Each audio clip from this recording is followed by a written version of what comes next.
बारिश में समोसे आलू पूरी बेचने वाली गरीब सास बहू। रमेश, तू जाकर भीतर से आलू प्याज की टोकरी और तराजू बट्टा उठा के लिया। तब तक मैं रेडी पर बोरी बिछा लेता हूँ। जी पिताजी। तभी देखते देखते आसमान का रंग काला कर देता है और बड़ी जोर से बादल गरजने के साथ तगड़ी बारिश चालू हो जाती है। तभी आलू प्याज छांटते सास गोमती अंदर आने के लिए कहती है, अजी बाहर बारिश में खड़े होकर क्या घुइयां छील रहे हो? भीतर आकर आलू छटवाओ। तुम दोनों सास बहू मिलजुल कर 2 कट्टा आलू प्याज भी नहीं छांट सकते? गुस्से में बुदबुदाते हुए दिनेश मकान के अंदर आता है, जहां छत के कच्चे भाग से तेजी से पानी टपक रहा था, जिसे निभा सुखा रही थी और सड़े गले प्याज आलू की बदबू मची पड़ी थी। ये सड़ांध जैसी बदबू आलू में से आ रही है, नाक भी नहीं दिया जा रहा है। जब तुम दोनों बाप बेटे से 2 बोरी आलू प्याज भी नहीं बिकता तो सब्जी की रेड़ी लगाना छोड़ के खाने पीने का ठेला क्यों नहीं खोल लेते? अभी तो वैसे भी बरसात का मौसम लग चुका है, चाय समोसे ये पकौड़ी कचौड़ी भी बेच लोगे तो रोज का मरे से मरा 500 रुपया छाप के ले आओगे, मगर तुम दोनों को 2 पैसे ज्यादा कमाने का लालच नहीं है। माँ, खाने पीने का ठेला लगाना इतना आसान बात थोड़ी है। बर्तन राशन पानी खरीदने के लिए पूंजी कहाँ से लगाएंगे? और अगर उधर बाकी में राशन लेके काम कर लिया और अगर कारोबार नहीं चला तो और अलग, हम पर कर्ज और चढ़ जाएगा। गोमती, अगर मैं तुम्हारे हिसाब किताब से चलूंगा तो घर में चूल्हा जलने से रहा। आलू प्याज बेचकर रोज के 100-200 कमा के ही दाल रोटी तो खा रहे हैं कम से कम। अजी सारा जीवन तो 2 टाइम की दाल रोटी खाकर किराए के मकान में गुजर गया। जब तुमको ही मन में अपना घर बनाने का शौक नहीं है तो मुझे भी कोई लेना देना नहीं है, जो मर्जी करो। जहाँ एक तरफ बरसात का मौसम कोठी बंगले में रहने वाले अमीरों के लिए खुशियों की सौगात लेके आता है, वहीं पर गरीबों के घर में मानसून का मौसम दुख तकलीफ मुसीबत बनकर टूटता है। दिनेश गोमती के घर की दशा काफी ज्यादा गरीबी भरी थी। तभी बरसात में गीले दोनों बच्चे थरथराते हुए आते हैं। अजी, अजी, चू!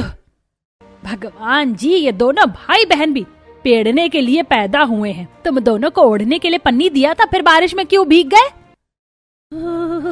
दादी, मैं और निशु पन्नी ओढ़ के आ रहे थे, मगर आंधी बड़ी तेज की थी, पन्नी उड़ गया।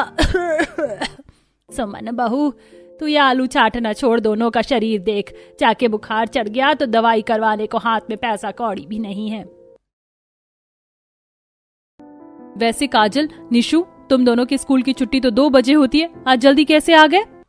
बुआ, आज महीने का लास्ट डे है, इसलिए हमारी आधी छुट्टी हो गई। और पता है निभा बुआ, आज स्कूल में आलू पूरी भी बटा था, मैं टिफिन में लाया हूँ, बड़े मजे से खाऊंगा।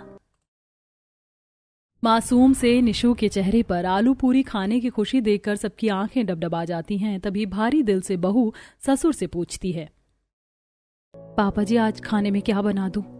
बहू, आज पूरे परिवार के लिए आलू पूरी बना दो। रूखा सूखा तो रोज ही खाते हैं।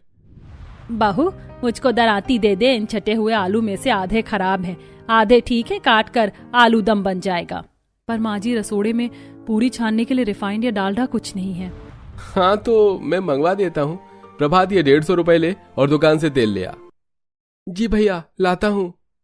प्रभात बारिश में भीगकर बनिया की दुकान से रिफाइंड ला देता है। दोनों गरीब सास बहू पूरी सब्जी बनाने में लग जाती है। माँ जी देखिए, आलू दम में इतना धनिया मिर्च हल्दी डाल दूं ना? बहू, ये पिसे हुए पैकेट के मसाले तो कितने कितने दिन पुराने होते हैं, इससे अच्छा खड़े साबुत हल्दी धनिया मिर्च सिलबट्टे पर पीस कर पड़ेगा तो आलू दम दमदार बनेगी। तू पूरी कांटा मार ले, आलू दम मैं बना देती हूँ। अब गोमती सिलबट्टे में मसाला पीस के सब्जी बनाती है और सुमन आटे में अजवाइन मसल कर डालती है और अच्छी तरह से आटा गूंथती है। रिफाइंड लगा दिया, अब 10 मिनट में आटा सेट होने के लिए छोड़ देती हूँ। कुछ ही देर में गोमती सब्जी बना के तैयार कर देती है। बहू, आलू दम बन गया है, चूल्हे की आंच खाली जा रही, कढ़ाई चढ़ा के पूरी तल ले। जी माँ। तब बहू फूली फूली पूरी तल कर सबको गरम गरम आलू पूरी परोस कर खिलाती है। तभी ससुर दिनेश खाते हुए, वाह बहू, एकदम खस्ता पूरी कचौड़ी बनाई है तूने। इतनी स्वादिष्ट आलू पूरी तो हलवाई भी नहीं बनाते। सच में सुमन भाभी, आपने बिल्कुल भंडारे जितना तीखा दमदार आलू पूरी बनाया है। 2-4 पूरी और डालना। जी देवर जी। वैसे सुमन, अगर तुम और माँ आलू पूरी का ढाबा खोल लो ना तो बारिश में अच्छा खासा चल जाएगा। बस यही बाकी रह गया है। घर की बहू बाहर ठेला लगा के आलू पूरी बेचेगी। दिनेश को गुस्सा करते देखकर बहू असहज होकर पूछती है, पापा जी आपकी थाली में 2 पूरी डाल दूं? नहीं बहू, मैंने तो दम भरकर खा लिया, अपनी सास को खिला दे। बारिश भी बंद हो गई है। मैं रेडी लगा लूं, आज ये पुराना सौदा ही बेच के खत्म करूंगा। इसी तरह दिनेश रमेश दिन भर गली गली में आलू प्याज लेके फेरी लगाते और शाम को सब्जी मार्केट में ठेला लेके खड़े होते, मगर बारिश के चलते उनकी बिक्री कम होती। ऐसे ही एक दिन, आइए आइए, मंडी रेट पर होलसेल में आलू प्याज खरीदिए। 50 में 2.5 किलो आलू, 2 किलो प्याज।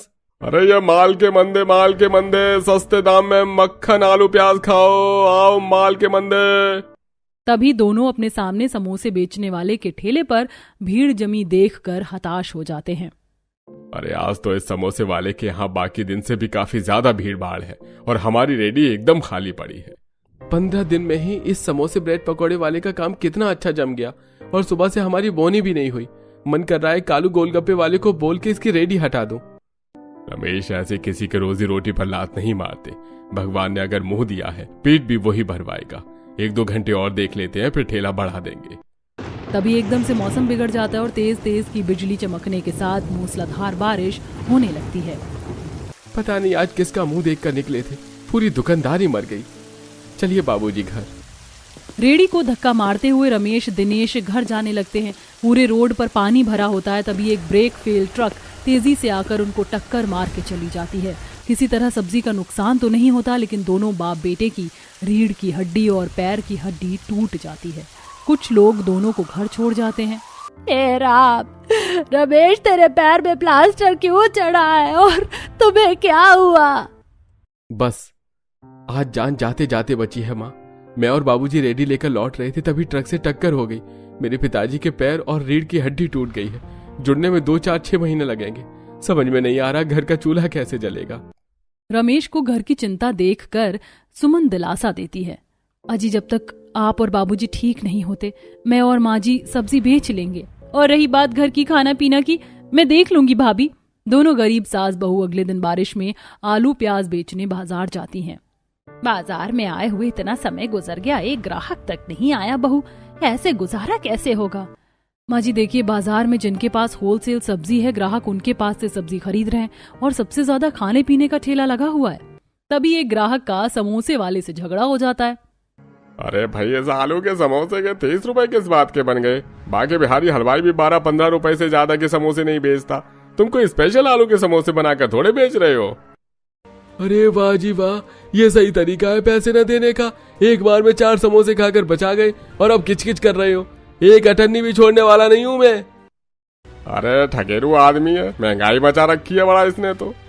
समोसे वाले के पास का वाक्या देखकर दोनों सास बहू को कमाने का दूसरा रास्ता दिखता है।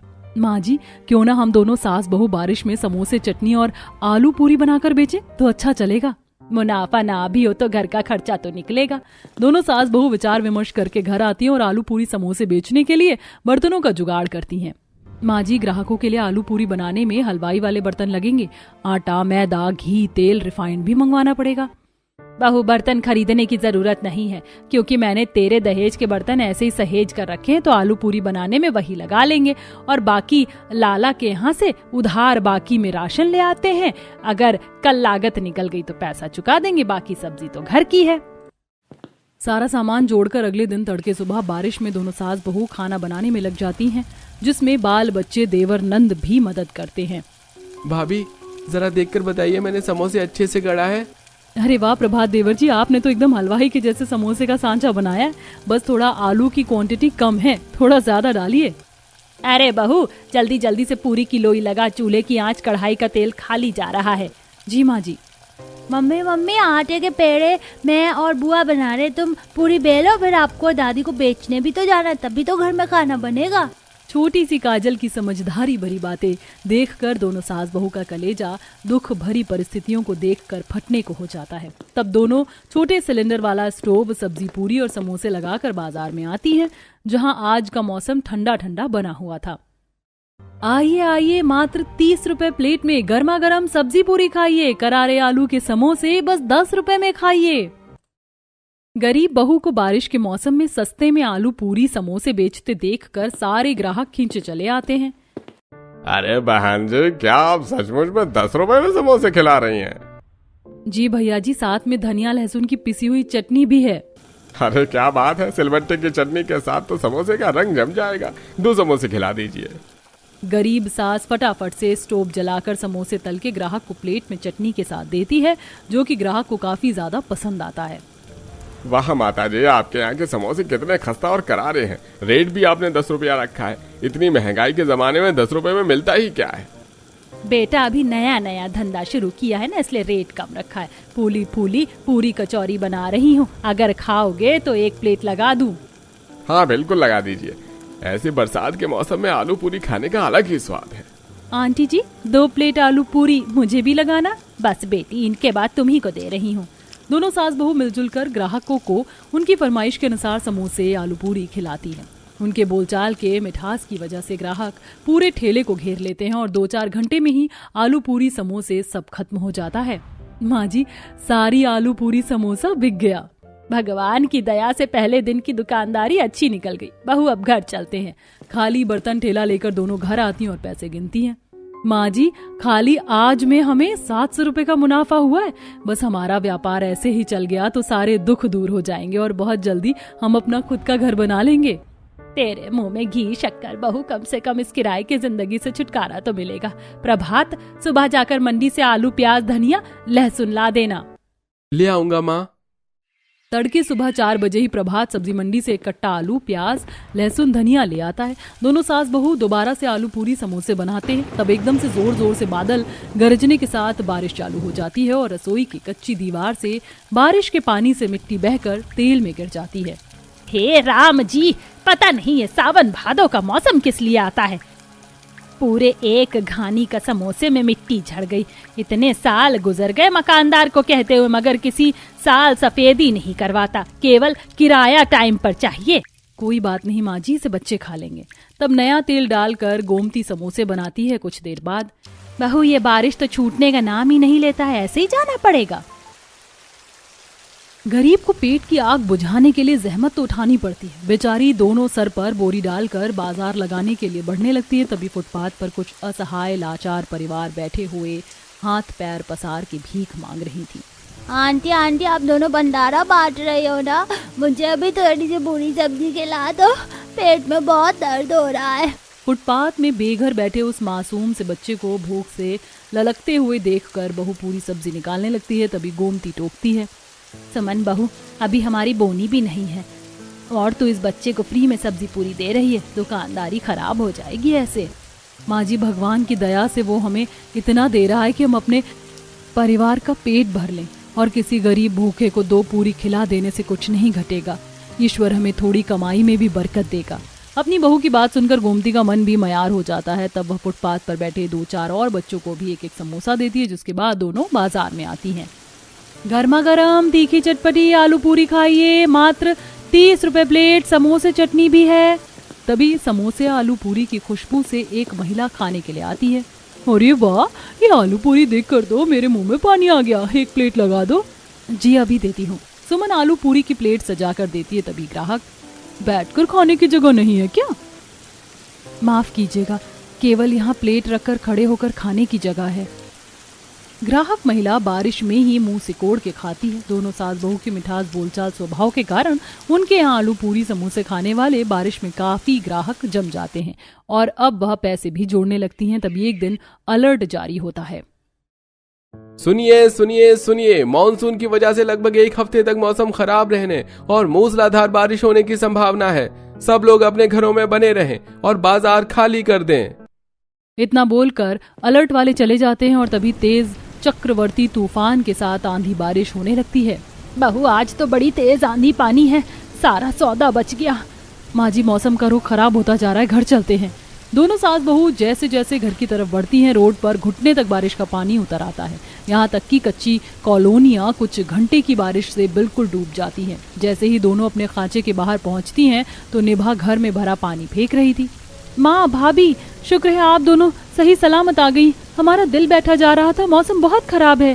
घर की छत इतनी ज्यादा कैसे चूने लगी? बहू, ये मकान भी तो इतना पुराना बना हुआ है और इस साल हम दोनों ने छत पर सीमेंट का घोल भी नहीं चढ़ाया कि बारिश में टिक जाए। देवर जी ये तिरपाल छत पर डाल दीजिए। मचान पर चढ़कर प्रभात तिरपाल बिछाकर ईंट रखता है और सब लोग बचा हुआ समोसे आलू पूरी खाते हैं। अभी तो हालात थोड़े संभलने लगे थे कि बारिश पड़ गई। भगवान करे कि बाढ़ की स्थिति ना हो, वरना गरीब दाने दाने को मोहताज हो जाएंगे। लगातार 2-3 रात तगड़ी बारिश होने के चलते सब्जी मंडी से लेकर बाजार, कच्ची कॉलोनियां, फुटपाथ सब बह जाता है, जिसमें गरीबों की झुग्गी भी भीग जाती है। सब भूख से बेहाल तड़पने लगते हैं और दरवाजे दरवाजे जाकर खाने को मांगते हैं। अरे कोई है, भगवान के लिए 2 रोटी खिला दीजिए। अरे 3 दिन से पेट में अन्न का एक दाना भी नहीं गया। अरे भूख से जान निकल रही है।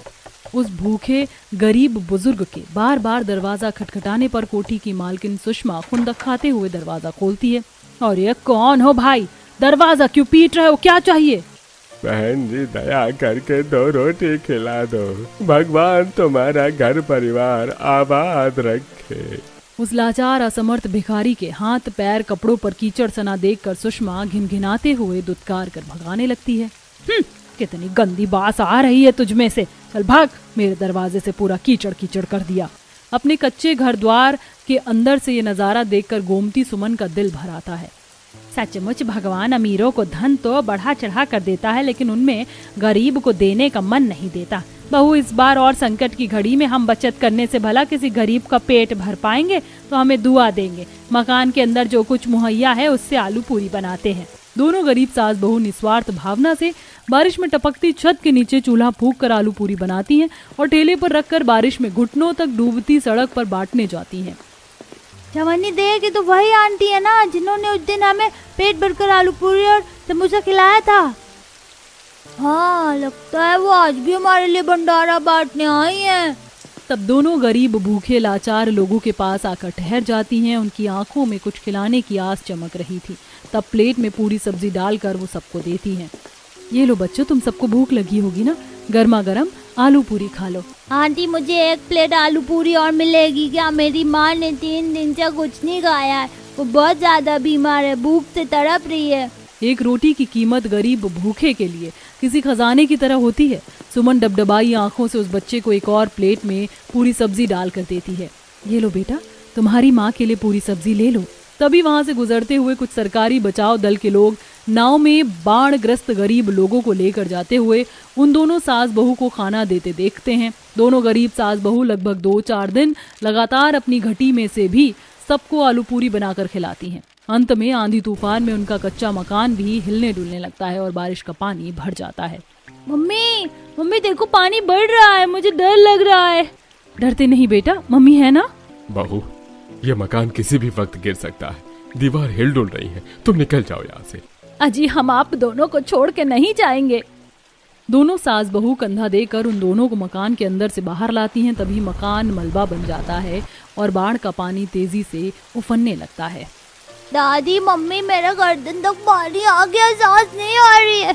हे भगवान, मेरे परिवार की रक्षा करो, ये दुख में सहायक बनो ईश्वर। तभी बचाव दल वाले आकर गरीब सास बहू के परिवार को सूखी सुरक्षित जगह पर ले आते हैं और कुछ दिनों तक सब बाढ़ग्रस्त तंबू में रहते हैं।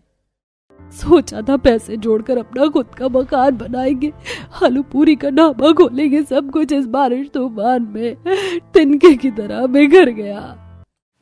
तभी सरकार द्वारा उन गरीब सास बहू को आपदा की स्थिति में मदद करने के लिए 10 लाख रुपए की रकम मिलती है। दोनों का टूटा हुआ मन खुशी के आंसू से भर जाता है। आप दोनों गरीब सास बहू ने इस बाढ़ और विपत्ति के समय में गरीबों को जो भोजन करवाया है, सरकार आप दोनों का प्रोत्साहन करते हुए ये 10 लाख रुपए दे रही है और ढाबा खोलने के लिए जमीन भी। बहू, सुना तूने, अब हमारा ढाबा खुलेगा बहू। आखिर में पैसे लगाकर आलू पूरी और बाकी का खाना पीना बेचने का ढाबा खोलती हैं, जो कि बरसात में खूब चलता है, जहां लोग दूर दूर से उनके आलू पूरी, समोसे, चाय का स्वाद चखने के लिए आते हैं, जिससे उन्हें खूब सफलता मिलती है, जिससे दोनों सास बहू अपनी कमाई से पक्का मकान भी तैयार कर लेती हैं। कहते हैं, सफलता अमीर गरीब किसी की मोहताज नहीं होती, वो एक दिन मेहनत करने वालों के कदम चूमती है। बारिश में 10 तरह के पकौड़े बेचने वाली जुगाड़ू बहू। सुबह सुबह बारिश का मौसम हो रखा है। पांचों बहुएं रसोई में जुटी होती हैं। तभी रीता गौरी से, गौरी, तुमने अभी तक चूल्हे पर चाय नहीं चढ़ाई? हमारे पति लोगों को सब्जी मंडी भी जाना है। अगर चाय देने में लेट हो गया तो माँ जी से सुनना पड़ेगा। जी ठानी जी, मैं तो कब से आज जोड़ने का जतन कर रही हूँ, मगर ये उपले सुलगने का नाम ही नहीं ले रही। अंदर से गोबर गीला रह गया है, आग नहीं पकड़ रहा। माँ जी ने उपले भी तो इतने मोटे मोटे बांधे थे, ऊपर से बारिश वाला मौसम चला है। पिछले 2-3 दिनों से लगातार बरसात हुई है, धूप भी नहीं निकल रही तो उपले सूख नहीं पाए। जहां गीले उपलों से चूल्हा न जलने से कुमुद गौरी परेशान थी, तभी रीता के दिमाग में जुगाड़ चलता है। मेरे पास एक तगड़ा जुगाड़ है जिससे चूल्हे की आंच दाएं दाएं पकड़ेगी। वो कैसे जेठानी जी? बस देखती जाओ। तब रीता रसोड़े के कोने में रखे एक गैलन से थोड़ा मिट्टी तेल से उपले भिगोकर जलाती है तो तेज आंच पकड़ लेती है। अरे वाह मछली जेठानी जी, क्या धांसू जुगाड़ लगाया। आपके दिमाग की तो दांत देनी पड़ेगी। तभी जोर जोर से बिजली चमकने के साथ आसमान का रंग बिल्कुल काला कर देता है, जिसे देख मनोज उखड़े मिजाज में बोलता है, अरे तुम पांचों देवरानी जिठानी रसोई में इतनी देर से चाय बना रही तो बीरबल की खिचड़ी पका रही हो क्या? हमें पल्लेदारी के लिए जाना है। टाइम से सब्जी मंडी नहीं पहुंचे तो व्यापारी सब्जी की बोरी उतारने के लिए दूसरे पल्लेदार कर लेंगे और हमारी दिहाड़ी मारी जाएगी। जी जेठ जी, बस 5 मिनट, चाय पक रही है, बस छान कर लाई। गजब देवरानी जी, अभी तो न पानी खोला है न चीनी पत्ती पड़ी है। 5 मिनट में इतनी फास्ट फॉरवर्ड में चाय कैसे परोस डालोगी? चंपा भाभी, चूल्हे की आंच इतनी धाएं धाएं जल रही है कि तुरंत चाय बन जाएगी। आप चारों भी लाल चाय पियेंगे तो बता दीजिए, पानी बढ़ा के डालूंगी। वैसे इतने अच्छे मौसम में, वो भी बारिश के मौसम में, तो मलाई मार के दूध वाली चाय और गर्म पकौड़े बनाना खाना बनता है। मगर जब से बरसाती लगी है, दूध वाली चाय पीने के लिए भी हम मोहताज हो गए हैं। हमारे पतियों को एक थैली दूध खरीद कर लाने की भी क्षमता नहीं है। दरअसल पांचों भाइयों के पास पक्का रोजगार न होने के चलते पांचों सब्जी मंडी में दिहाड़ी भत्ता लगाते थे, जिनके बदले बड़ी मुश्किल से उन्हें 50-50 रुपए मिलते थे। इतनी आमदनी में परिवार को ढंग से पेट भरकर खाना भी नहीं मिलता था। खासकर बरसात लगने के बाद लेबर मिस्त्री वाले भी सब्जी मंडी में बोरी उतारने के काम में लग जाते थे, जिसके चलते काम की मारामारी रहती थी। माँ जी, बता दीजिए खाने में क्या बनेगा? अभी रात की भी बनाई दाल और 10-12 रोटी पड़ी हुई है। बहू, तुम पांचों रात के टाइम में इतना खाना बनाती ही किस लिए हो कि सवेरे बासा कोसा खाना पड़ता है? तुम्हें पता है तुम्हारे पति इस बारिश के मौसम में कैसे कमा कर ला रहे हैं? थोड़ा हिसाब किताब से बनाया करो। बचे हुए खाने के पीछे शोभा को गुस्सा करते देखकर कुमुद और गौरी अपनी बात रखती हैं। माँ जी, हमने तो गिनती की सबकी 2-2 रोटी बनाई थी, लेकिन दाल बनी देखकर सबने आधी रोटी खाकर छोड़ दी और बच्चों ने तो कल रात को खाया ही नहीं। बहू, डेली डेली एक ही तरह का दाल रोटी खा खाकर मन सा उग गया है। बारिश में तो चटक मटक पकौड़े और चाय अच्छी लगती है, लेकिन बेसन कड़वा तेल का रेट इतना तेज हो रखा है कि हम जैसे गरीबों के लिए पकौड़े बनाने के लिए सोचना पड़ता है। रात का बासी खाना ही गर्म कर दो, जब साथ जाए तभी टटका खाना बनाना।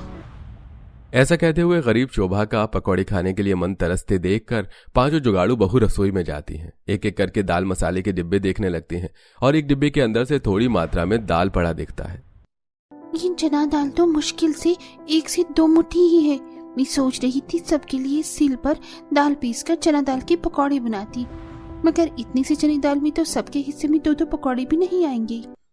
तभी एक बार दोबारा से रीता का जुगाड़ वाला दिमाग दौड़ता है। हमारे पास ज्यादा मात्रा में चना दाल उपलब्ध नहीं है, तो हम इसमें 1-2 मुट्ठी आटा मिलाकर प्याज लगाकर पकौड़े खोल लेते हैं। ये आपने अच्छा जुगाड़ लगाया जेठानी जी, आटे के पकौड़े आसानी से पच भी जाएंगे। तब चंपा सिलबट्टे पर बारीक बारीक चना दाल पीस लेती है और कनस्तर में से थोड़ा आटा मिला देती है। कुमुद, जब तक मैं बेसन घोलती हूँ तुम साबुत लाल सूखी हरी धनिया मिर्च पीस लो। साबुत मसाले डालने से पकौड़े ज्यादा मिर्चदार लगेंगे। जी जेठानी जी। तब कुमुद जार से साबुत हल्दी धनिया मिर्ची निकालकर सिलबट्टे में पीसती है। तभी सविता आंच सुलगाकर चूल्हे पर कढ़ाई चढ़ाती है। कढ़ाई गर्म हो गई है, मैं तेल डाल रही हूँ। कड़वा तेल भी इतना कम है, इतने थोड़ी तेल में पकौड़े कैसे बनेंगे?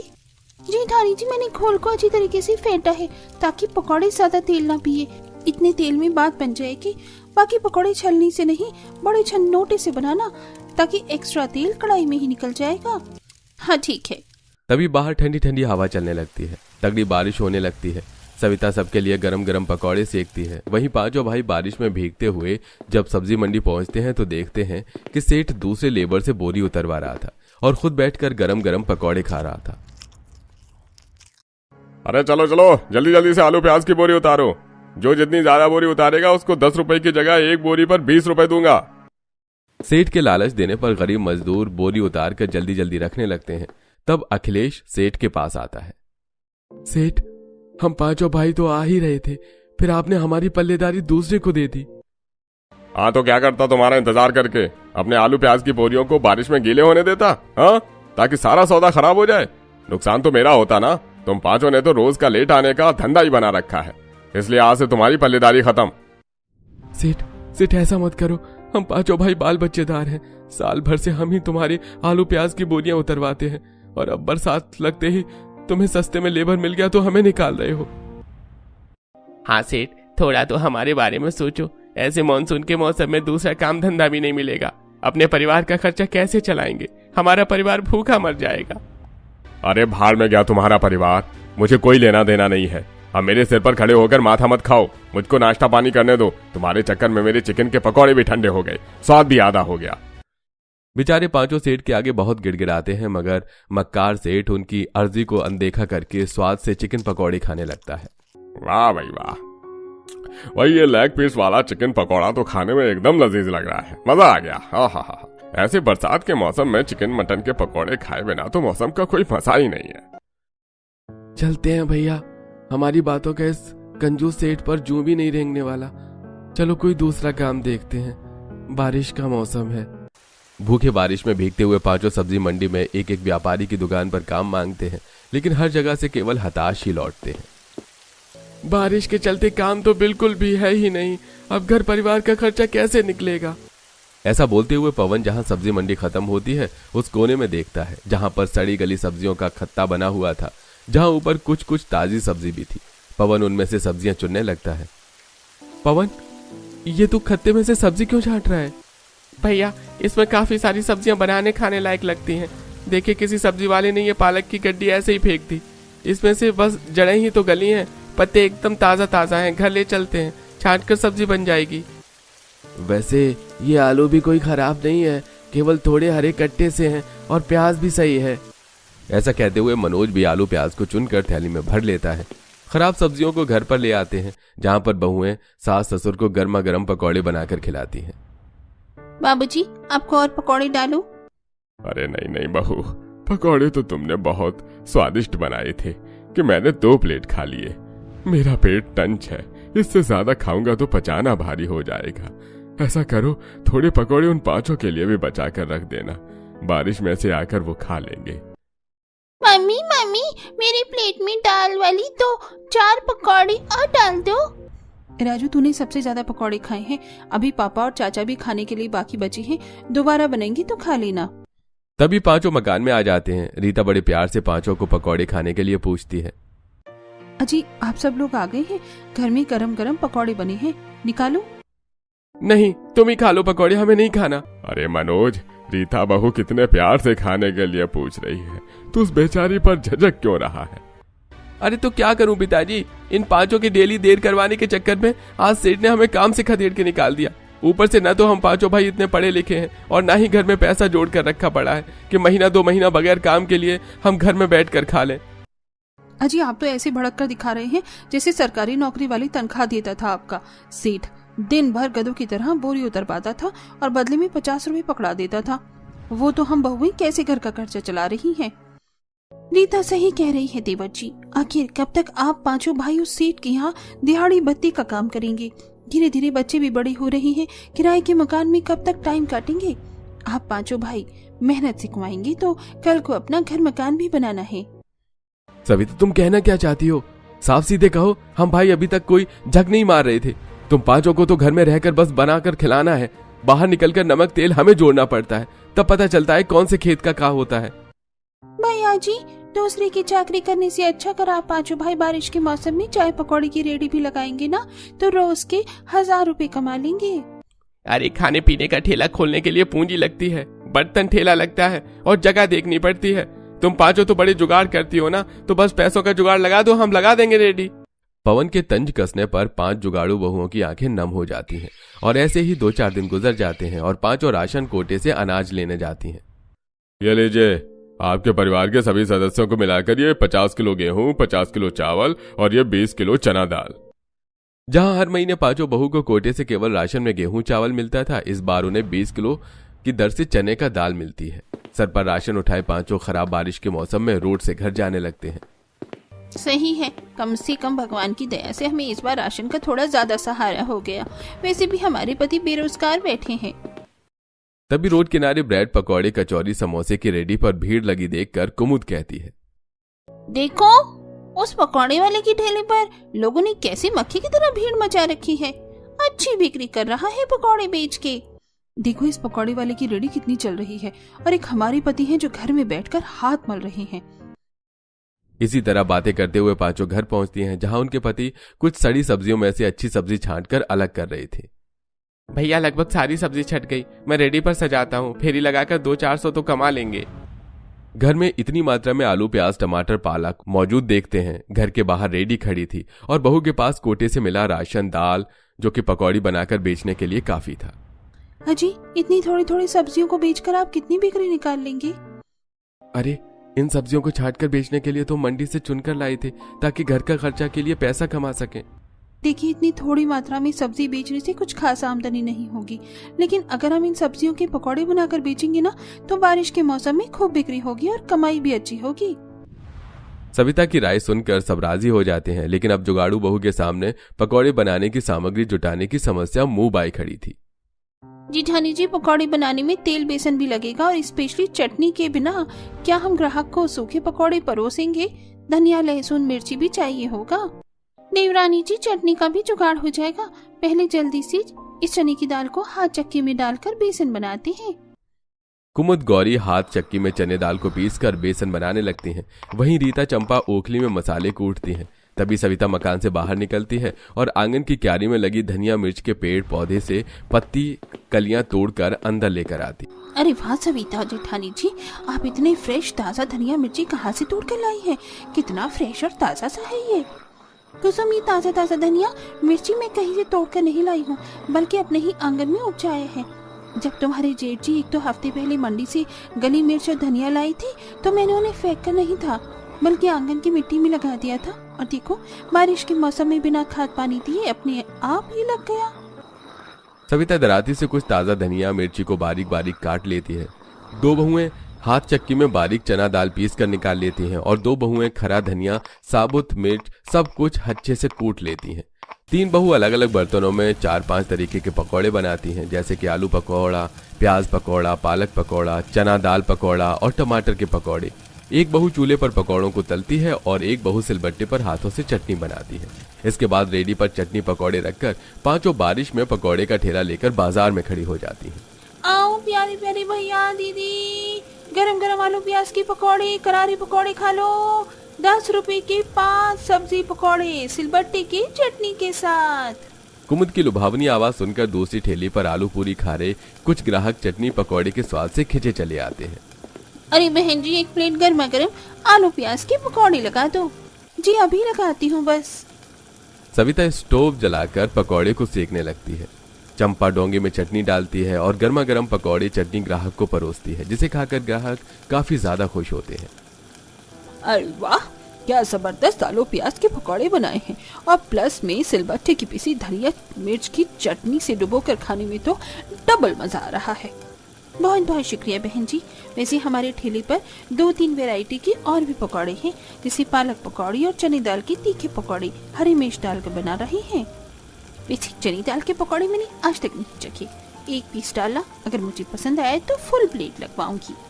कुमुद ग्राहक को क्रिस्पी चने दाल के पकौड़े खिलाती है, जो कि उसे काफी पसंद आता है। वाह, ये चने दाल का तीखा पकौड़ा तो बहुत ही ज्यादा दमदार है और मस्त है। ऐसी बारिश के मौसम में इतने टेस्टी पकौड़े खाने को मिल जाए, वो भी इतने सस्ते में। उस ग्राहक को जुगाड़ू बहू के बनाए पकौड़े खाने में इतनी ज्यादा स्वाद लगते हैं कि वो खाती भी है और पैक करवा कर भी ले जाती है। पहले ही ग्राहक से पकौड़ी बेचकर 5 को अच्छी बिक्री होती है। पहली बोनी से हमारे 250 के पकौड़े बिके हैं। बस इसी तरह हमारे पकौड़े का कारोबार जम जाए तो अच्छी खासी आमदनी होगी। तभी हल्की हल्की बूंदाबांदी के साथ मौसम सुहाना हो जाता है, जिससे कि चटनी पकौड़े खाने के लिए काफी ज्यादा लोगों की भीड़ लग जाती है और देखते ही देखते उनके सारे पकौड़े बिक जाते हैं। वैसे पहले दिन की शुरुआत के अनुसार हमारी पकौड़ों की दुकानदारी ठीक ठाक रही है। कल से हम थोड़ा और जल्दी बाजार में आ जाएंगे क्योंकि बरसात वाला मौसम भी है। अगले दिन पांचों बहू दोबारा से संघर्ष करती हैं और पकौड़े बनाकर बेचती हैं। धीरे धीरे उनके चटक मटक पकौड़ी ग्राहकों की पहली पसंद बन जाती हैं, लेकिन उनमें से कुछ ऐसे ग्राहक भी हैं जो कि अलग वैरायटी के पकौड़े मांगते हैं। आइए आइए, सबसे स्वादिष्ट सबसे सस्ता सब्जी वाला पकौड़ा खाओ। मम्मी मम्मी देखो ना, उन पकौड़े वाली आंटी की ठेले पर से कितनी अच्छी खुशबू आ रही है। मुझे पनीर के पकौड़े खाने, चलो ना मम्मी। अच्छा ठीक है, ले चलती हूँ। वो औरत अपने बेटे को लेकर उनके रेडी पर आती है जहाँ बच्चा पनीर वाले पकौड़े मांगता है। आंटी आंटी, मुझको गर्मा गर्म पनीर के पकौड़े खाने हैं। बहन जी फटाफट से मेरे बेटे के लिए 1 प्लेट पनीर वाले पकौड़े लगा दो। कस्टमर की पनीर के पकौड़ी की फरमाइश सुनकर सब एक दूसरे की शक्ल देखने लगती हैं। तभी सविता थोड़ा असहज होकर कहती है, बहन जी माफ कीजिएगा, हम पनीर के पकौड़े नहीं बेचती, केवल सब्जी के पकौड़े बेचती हैं। आलू, प्याज, गोभी, टमाटर और पालक, और बच्चों के लिए खास तौर पर ये पकौड़ी काफी ज्यादा हेल्दी है। ठीक है, फिर समय से मिक्स पकौड़े खिला दो। तब सविता सब में से थोड़ी थोड़ी पकौड़े सेकने लगती है। तभी मौसम एकदम काला कर देता है और देखते ही देखते मूसलाधार बारिश शुरू हो जाती है, जिसे ग्राहक भीगते हुए जाने लगते हैं। बेटा देखो कितनी तगड़ी बारिश हो रही है, घर चलो, मैं ऑनलाइन ऑर्डर करके पकौड़े मंगा दूंगी। ग्राहक बगैर बोले चले जाते हैं। सविता दुखी होकर, आज बारिश के चलते हमारी पूरी की पूरी दुकानदारी खराब हो गई। अगर हमारे पास पनीर के पकौड़े होते तो अभी थोड़ी और बिक्री होती। पर जेठानी जी, पनीर का भाव भी इतना महंगा है, ग्राहक को सस्ते में पकौड़े खाने हैं। अगर हम थोड़ा रेट बढ़ाकर बेचेंगे तो भी लोग ताज़ा पकौड़े खाने पर खर्च करेंगे। बाकी बहू चंपा के तर्क से सहमत होती हैं। तभी कुमुद को जुगाड़ आता है। जरूर थोड़ी है कि हम पनीर खरीद कर पकौड़े बनाएंगे, हम घर पर भी तो बना सकते हैं। घर लौटते टाइम ही दूध ले चलेंगे। बारिश के कारण थोड़ी बहुत दुकानदारी करके ही बचे हुए सौदे के साथ घर आती हैं और बड़े से परात में पनीर जमाती हैं, जिसे अगले दिन वो पनीर के पकौड़े बनाकर बेचती हैं। अगले दिन वही ग्राहक सब्जी खरीदकर बाजार से जारी होती है तो सविता टोकती है, बहन जी देखिए, आज हमने पनीर के पकौड़े भी बनाए हैं, खरीदेंगी नहीं? अरे बिल्कुल, वैसे तुम पांचों बहुत ही साफ सफाई से पकौड़े बनाती हो, तुम पनीर वाले पकौड़े पैक कर दो।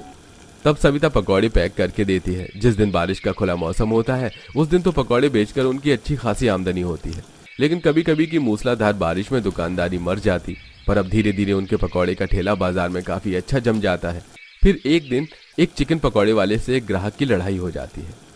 अरे भाई, ये चिकन पकौड़े में से बांस मार रहा है, बासी पकौड़े गर्म करके खिला दिया है, मैं पैसे नहीं दूंगा। अरे अच्छा दी, खाते टाइम तो भर भर कर पकौड़ी खा डाली और अब स्वाद खराब लग रहा है, चुपचाप से पैसे निकालो, समझे? तभी ग्राहक उल्टी कर देता है और उसकी तबीयत खराब हो जाती है, जिसे देखकर पांचों जुगाड़ू बहुत जुट जाती हैं। भाई साहब आप ठीक तो है? अरे आ गई तुम पांचों मेरा ग्राहक मारने, चलो फूटो यहाँ से, वरना मुझसे बुरा कोई नहीं होगा। एक तो तुम भोले ग्राहकों को घटिया सस्ते डालडे में पकौड़े तल कर खिलाते हो, और उस पर भी कई दिन पुराना बासा चिकन का पकौड़ा खिलाते हो।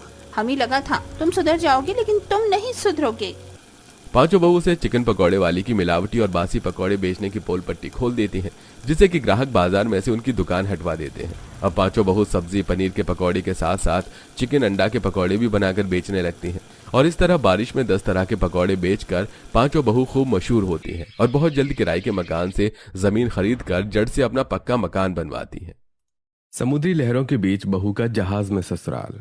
समंदर के किनारे सुबह की पहली रोशनी में एक छोटी सी झोपड़ी जाग उठी थी। उस झोपड़ी के अंदर बैठी देवकी के हाथ मशीन से भी ज्यादा तेज चल रहे थे। चूल्हे पर तवा चढ़ा था, हाथ फुर्ती से लोइयां तोड़ रहे थे और दिमाग घर के हर सदस्य की पसंद नापसंद का हिसाब रख रहा था। काम करते हुए वो खुद से कुछ कह रही थी।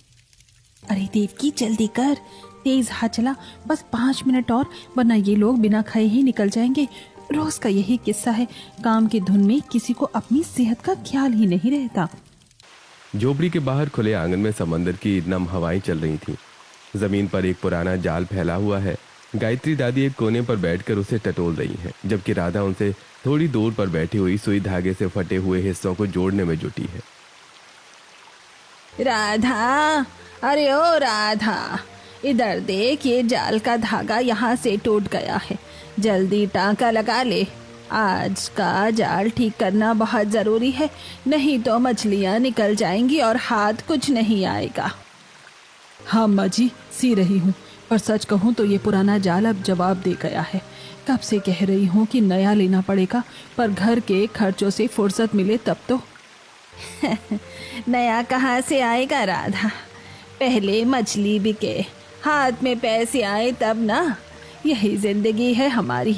समंदर ने दिया तो पेट भरा, नहीं दिया तो भी ऊपर वाले का शुक्र है।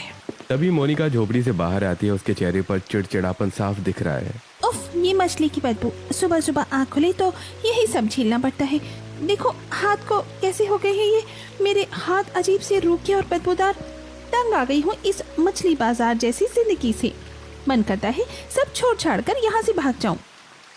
मोनिका, गुस्सा मत करो, यही हमारी हकीकत है। मछुआरे हैं हम। मछली की बदबू, समंदर की लहरें, ये तो हमारी जिंदगी का हिस्सा है। क्या भाभी पूरी उम्र इस टूटी झोपड़ी में ही गुजार दे? मछली और समंदर की लहरें, क्या इसके अलावा हमारी कोई दुनिया नहीं है? कोई और रास्ता नहीं है इस दलदल से बाहर निकलने का? मोनिका बहू, जो नसीब में लिखा है उसे भोगना ही पड़ता है।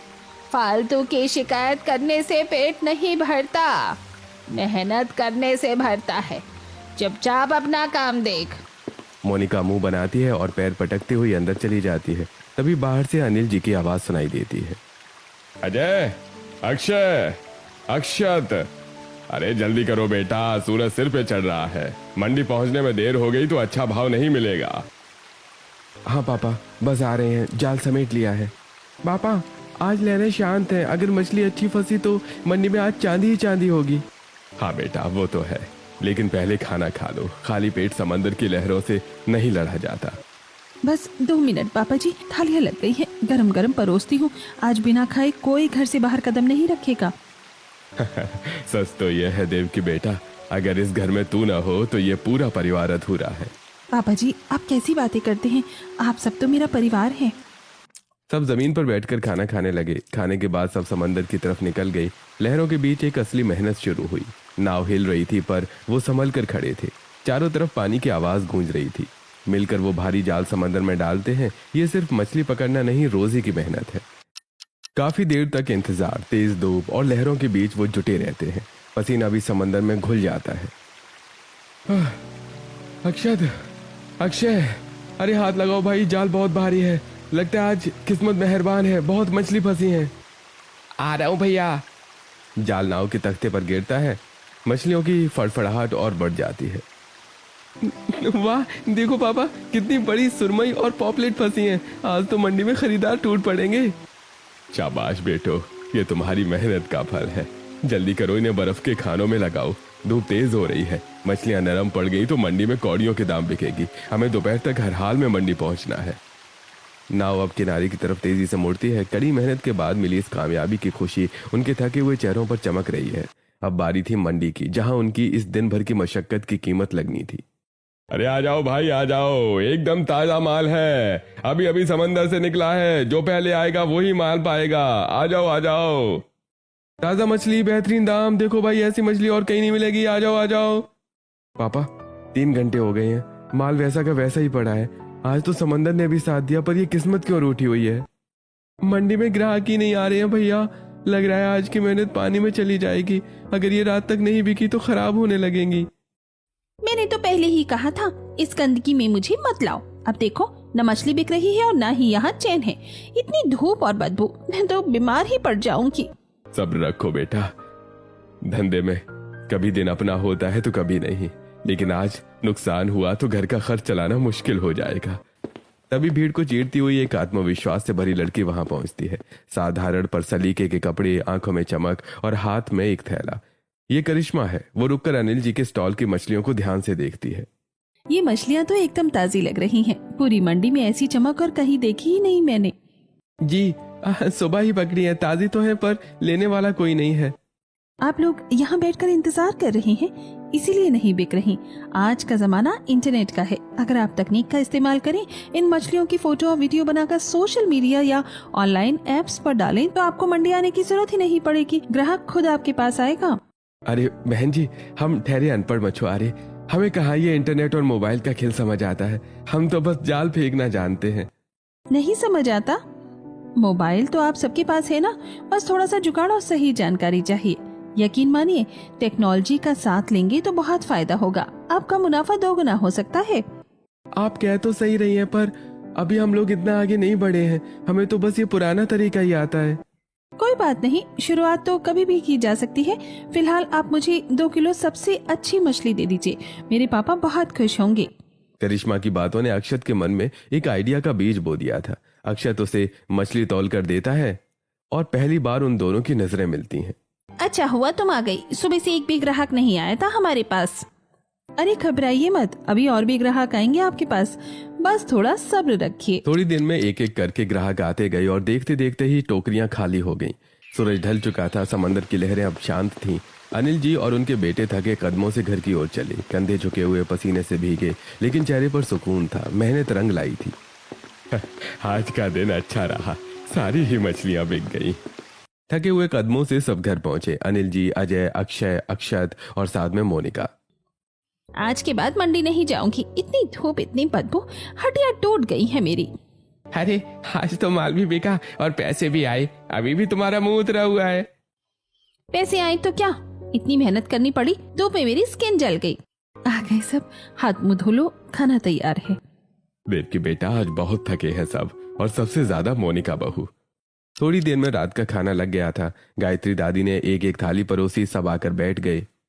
आ जाओ सब, आज की मेहनत का फल मिला, पेट भर कर खाओ। मोनिका बहू तुम भी जल्दी आओ। आज सारी मछलियां भी कहना मंडी में। हाँ राधा, आज तो शाम तक सब निकल गया, और वो भी उस लड़की की वजह से। कौन सी लड़की? माँ, आज मंडी में एक लड़की मिली थी। सच कहूँ तो बहुत समझदार थी। हमारी मेहनत देखकर कहने लगी कि जमाना बदल गया है, आप लोग अब भी पुराने ट्रैक पर चल रहे हैं। उसने कहा कि मछलियां ऑनलाइन बेचो, सोशल मीडिया पर फोटो और वीडियो डालो, ग्राहक मंडी तक नहीं बल्कि खुद घर तक आएंगे।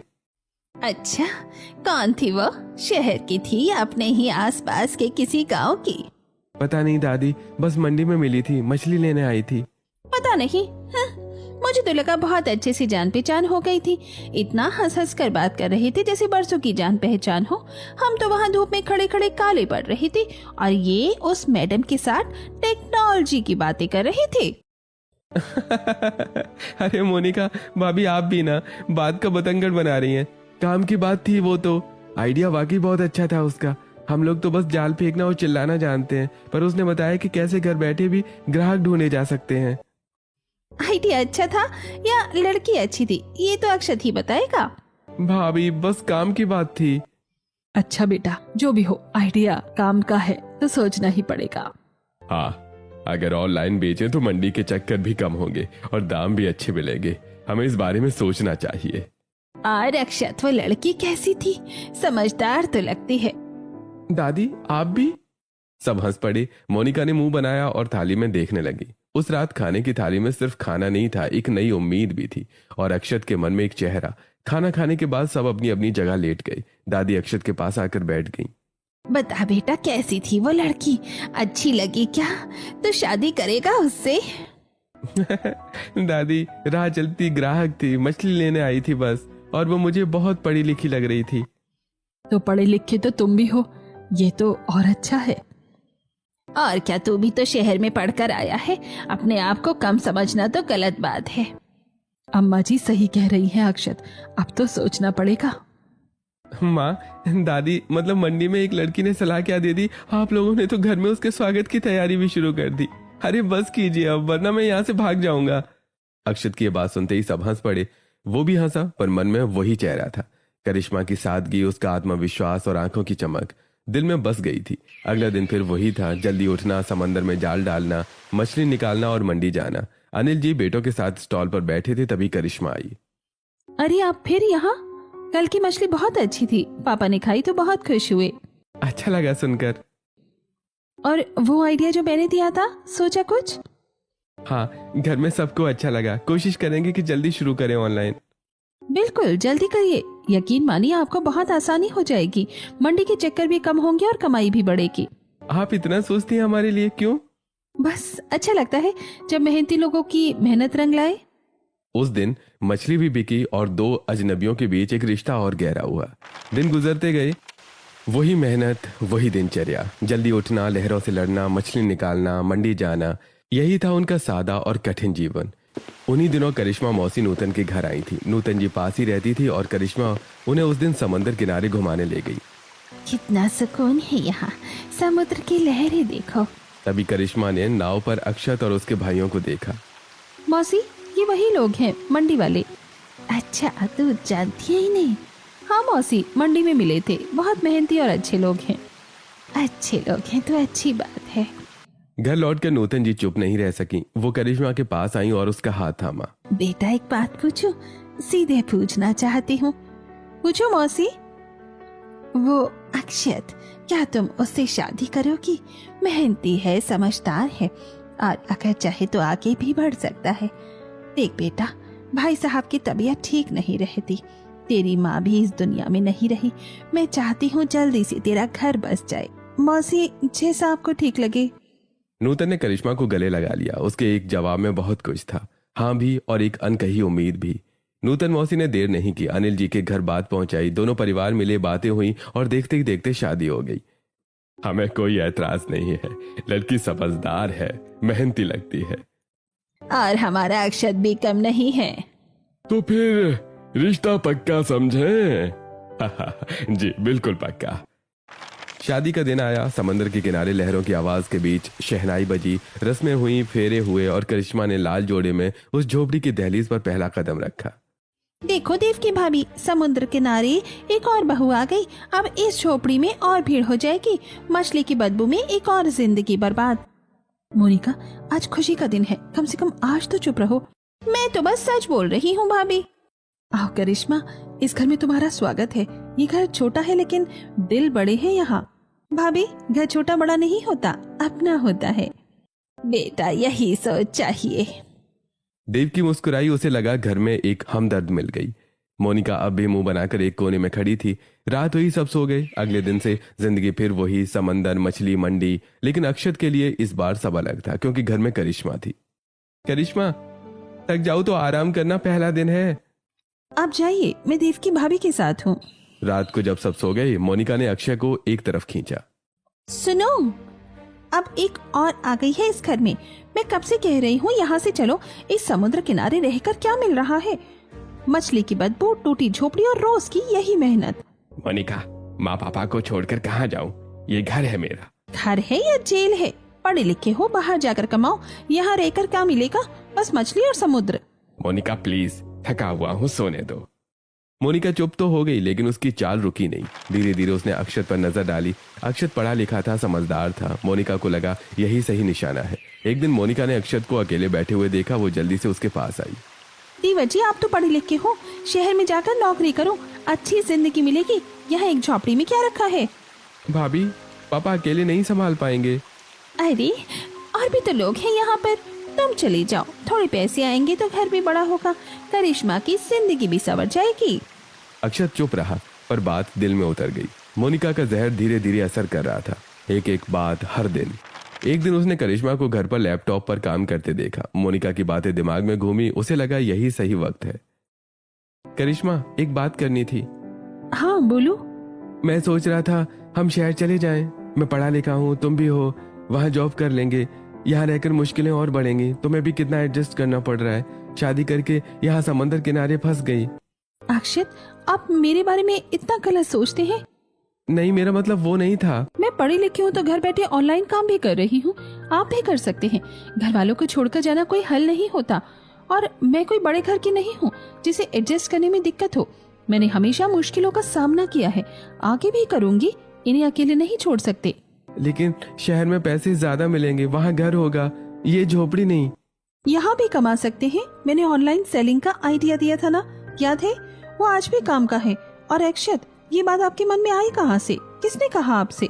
अक्षत चुप हो गया, पर करिश्मा समझ गई ये उसके मन की बात नहीं थी, किसी और ने बोई थी। ऐसे ही दिन बीत रहे थे। एक दिन सरकारी नोटिस आया। समंदर किनारे की जमीन इलीगल घोषित हुई। जो भी यहाँ रह रहे थे उन्हें जगह खाली करनी थी। पूरे घर में जैसे तूफान आ गया। ये क्या है? हम तो यहाँ पीढ़ियों से रह रहे हैं। हमारे पुरखों की अस्थियां इसी समंदर में विसर्जित हुई है। हम कहाँ जाएंगे? ये सरकार एक झटके में हमें बेघर कैसे कर सकती है? ये घर, ये आंगन, यही तो सहारा था। कहाँ जाएंगे अब? इतने साल, इतनी मेहनत, सब मिट्टी में मिल जाएगा। मैं तो कब से कह रही थी कि यहाँ से चलो, शहर में कुछ काम ढूंढो, तब तो किसी को मेरी बात समझ में नहीं आई। अब गई ना झोपड़ी भी हाथ से। अब क्या करोगे? समुद्र में रहोगे क्या, या लहरों पर बिस्तर बिछाओगे? मोनिका, अभी चुप रहो। देख नहीं रही हो घर की क्या हालत है? कम से कम इस वक्त तो अपनी कड़वाहट को लगाम दो। मैं गलत कह रही हूँ क्या? कल को जब बुलडोजर आएगा तब यही सच्चाई सबके सामने खड़ी होगी। ये झोपड़ी भी चली जाएगी, फिर क्या करेंगे? भीख मांगेंगे? घर में सब परेशान थे, हर कोई अलग अलग कोनों में बैठा था। करिश्मा एक कोने में शांत बैठकर नोटिस ध्यान से पढ़ रही थी। चेहरे पर चिंता थी पर डर बिल्कुल नहीं था। हर मुश्किल का कोई ना कोई हल जरूर होता है और इसका भी कोई ना कोई रास्ता जरूर होगा। मुझे बस उसे ढूंढना है। फिर वो दिन आया, पुलिस आई और वो छोटी झोपड़ी जहाँ पेड़ियां पली थी गिरा दी गई। गायत्री जी की आंखों से आंसू बहते रहे। राधा ने मुंह छुपा लिया। अनिल जी बस खड़े देखते रहे, कुछ बोल नहीं पाए। मेरा घर चला गया। अब तो खुले आसमान के नीचे रहेंगे। उसी वक्त पास के एक नेक इंसान ने उन्हें कुछ टेंट दे दिए। करिश्मा ने सबके साथ मिलकर टेंट लगाने में मदद की। आज की रात यहाँ गुजार लेते हैं, कल सोचेंगे आगे का। वाह, टेंट में ससुराल, क्या जिंदगी हो गई है और आगे पता नहीं क्या क्या होगा। मोनिका, इस वक्त हमें एक दूसरे की हिम्मत बनना चाहिए और तुम तो अपने शब्दों से सबकी हिम्मत को तोड़ रही हो। रात को टेंट में सब बैठे थे, सबकी आंखें भारी थी। करिश्मा चुपचाप अपने फोन पर कुछ सर्च कर रही थी। क्या देख रही हो? अक्षत इधर देखो, मिल गया हल। ये देखो मेरे फोन में, अगर प्रशासन हमें जमीन से हटा रहा है तो हम अपनी दुनिया पानी पर बसा लेंगे। अगर मछुआरे हाउस बोट बना लें तो वो जमीन पर नहीं पानी पर रहेंगे। सरकारी नोटिस सिर्फ जमीन खाली करने के लिए था ना, समुद्र खाली करने के लिए नहीं था। पानी पर घर? पर करिश्मा, ये कैसे मुमकिन है? क्यों नहीं मुमकिन है? मैंने अभी चेक किया, हम इन्हें किराए पर भी ले सकते हैं। और सोचो, इसी हाउस बोट पर हम अपना ऑनलाइन बिजनेस भी चलाएंगे। जब लोग देखेंगे कि ताजी मछली सीधे पानी के ऊपर बने घर से मिल रही है तो टूरिस्ट भी आएंगे और काम भी दोगुना होगा। न जमीन जाने का डर है और न ही किसी का दखल। ये तो वाकई कमाल का जुगाड़ है। मतलब हम अपनी जड़ें भी नहीं छोड़ेंगे और कानून से भी बच जाएंगे। सबने एक दूसरे की ओर देखा। मतलब नाव पर घर? हाँ पापा जी, समुद्र की लहरों में झूलता हुआ अपना घर। नाव पर घर, ये भी कोई घर होता है क्या? करिश्मा, तुम तो ऐसी बातें कर रही हो जैसे हम किसी पिकनिक पर जा रही हो। हम लोग इंसान हैं, कोई मछली नहीं जो पूरी जिंदगी पानी के ऊपर गुजार दे। हवा चली या लहरें आई तो घर के साथ साथ हम भी डूब जाएंगे। जहाँ अपने साथ होते हैं वहीं घर होता है। मोनिका बेटा, तूने तो आज डूबते को तिनके का सहारा दे दिया। जमीन का साथ छूटा तो क्या हुआ, समंदर तो हमारा अपना है। अगर लहरों पर ही घर बसाना हमारी किस्मत है तो यही सही। ठीक है, समंदर की लहरों में झूलती हुई जहाज का घर, यही सही है हमारे लिए। उस रात टेंट में एक नई उम्मीद जन्मी थी। जमीन गई लेकिन हिम्मत नहीं। अगली सुबह करिश्मा ने देर नहीं की। रात को जो नंबर सर्च किया था सुबह होते ही कॉल कर दी। हाँ जी, हाउस बोट रेंट पर चाहिए थी। हम समुद्र किनारे रहने वाले मछुआरे हैं, कब आ सकते हैं देखने? उसी दिन हाउस बोट देखी गई और करिश्मा ने अपनी ऑनलाइन कमाई से पहले महीने का किराया खुद भर दिया। किसी को बताया नहीं, बस कर दिया। करिश्मा, तुमने खुद पैसे दिए? घर मेरा भी है अक्षत, तो जिम्मेदारी भी मेरी है। और वो दिन आया जब हाउस बोट सामने आई। समंदर पर झूलता हुआ एक छोटा सा जहाज सबने देखा। अरे, ये तो सच में जहाज है। हाँ अम्मा जी, अब यही हमारा घर है। पहले झोपड़ी पे टेंट और अब ये नाव। क्या क्या दिन देखने पड़ रहे हैं। नाव में भी रहना पड़ेगा अब। मोनिका, बस करो।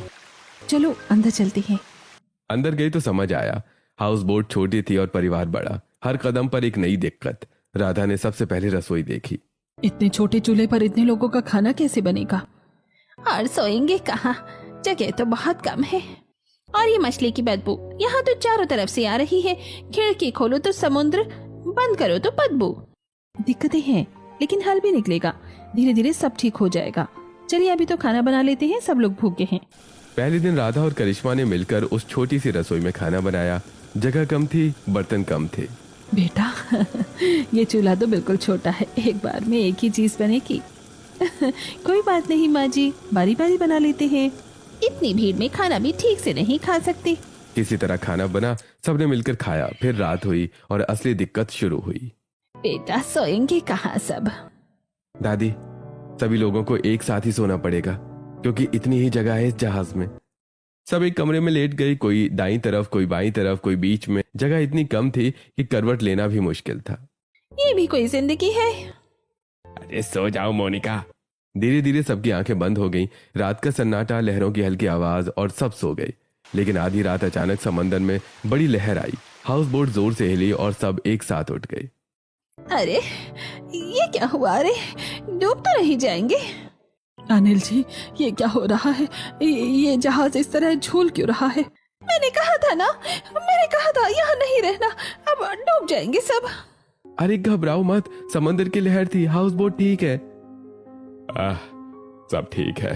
रात में लहरें तेज होती हैं, धीरे धीरे आदत हो जाएगी। दादी जी डरिए मत, मैं हूँ यहाँ, सब यहाँ पर है, किसी को कुछ नहीं होगा। बेटा, ये समुद्र रात को बहुत डरावना लगता है। वो रात मुश्किल थी लेकिन गुजर गई। सुबह जब समंदर शांत हुआ तो अक्षत ने करिश्मा की तरफ देखा। करिश्मा, तुमने देखा ना कितनी दिक्कतें हैं इस झूलते हुए घर में। अगर तुम चाहो तो हम शहर चल सकते हैं, कहीं और रह सकते हैं। अक्षत, आप कैसी बातें कर रही हैं? इस मुश्किल वक्त में आप अपने परिवार को कैसे छोड़ सकते हैं?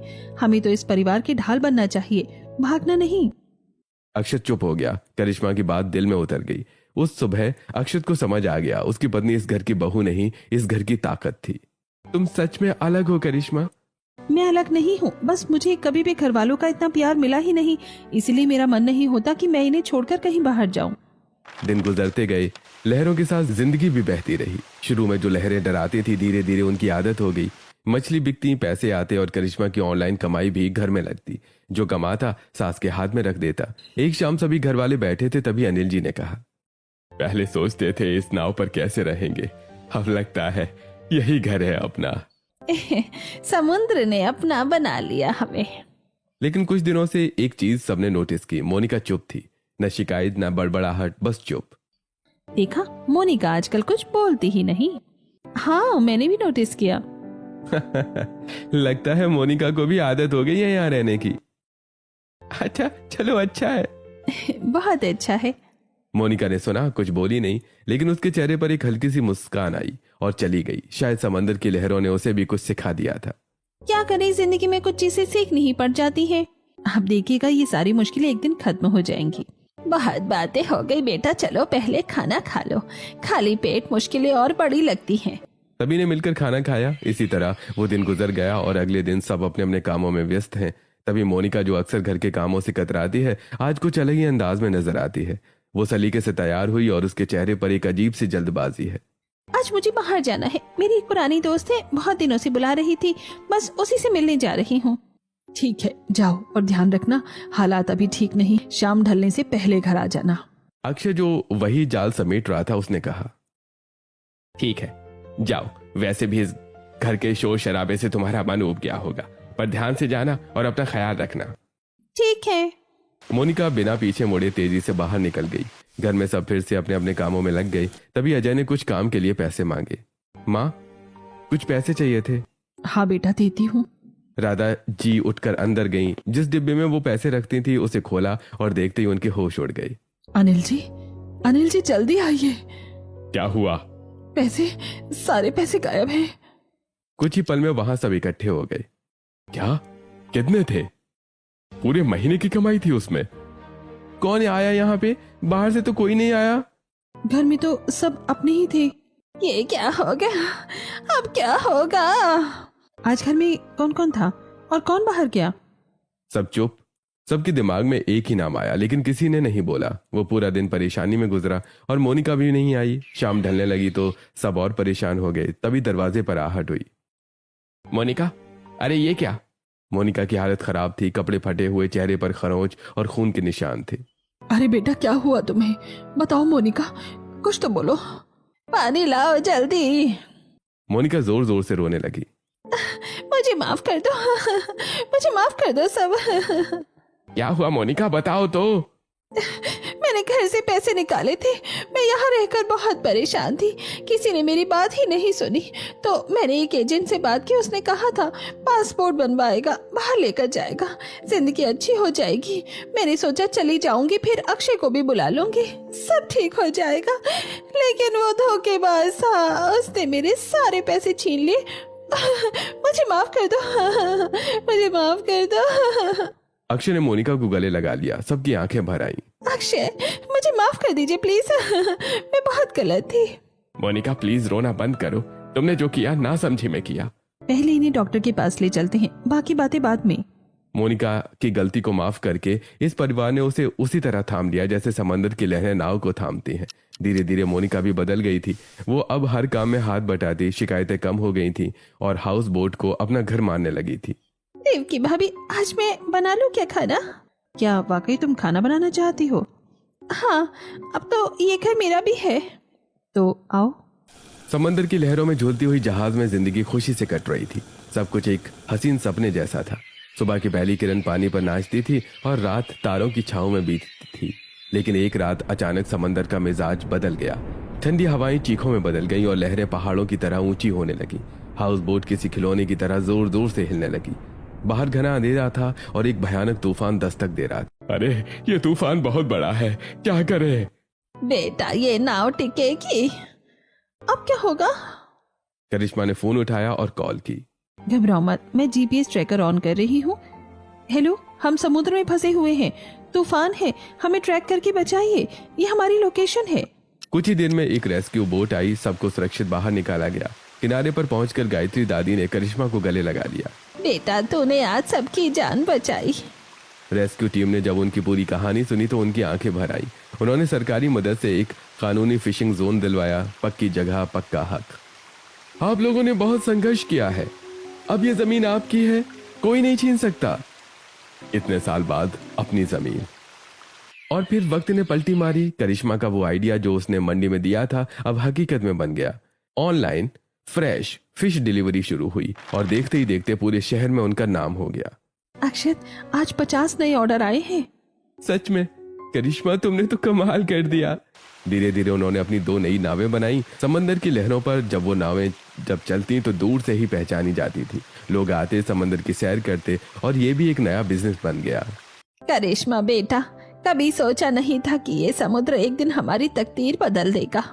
दादी जी, समुद्र ने नहीं बदली, आप सबकी मेहनत ने बदली है। और मैं कहती थी कि यहाँ से भाग जाएं, शहर की भीड़ और ईंट पत्थरों के बीच खुद को ढूंढे, पर अब ये सब देखकर लगता है कि असली जन्नत तो यही है, जहाँ चैन की नींद भी है और अपनों का साथ भी। देर से ही सही मोनिका, पर तुम्हें ये बात समझ तो आई, जन्नत कहीं बाहर नहीं, वही होती है जहाँ हमारा परिवार सुरक्षित हो। समंदर की लहरों में झूलती हुई वो हाउस बोट जो कभी एक मजबूरी थी, आज वही इस परिवार की सबसे बड़ी पहचान बन गई। और करिश्मा जो एक अजनबी लड़की की तरह मंडी में मिली थी, आज अपनी सूझबूझ और प्यार की बदौलत इस परिवार की जान बन गई थी।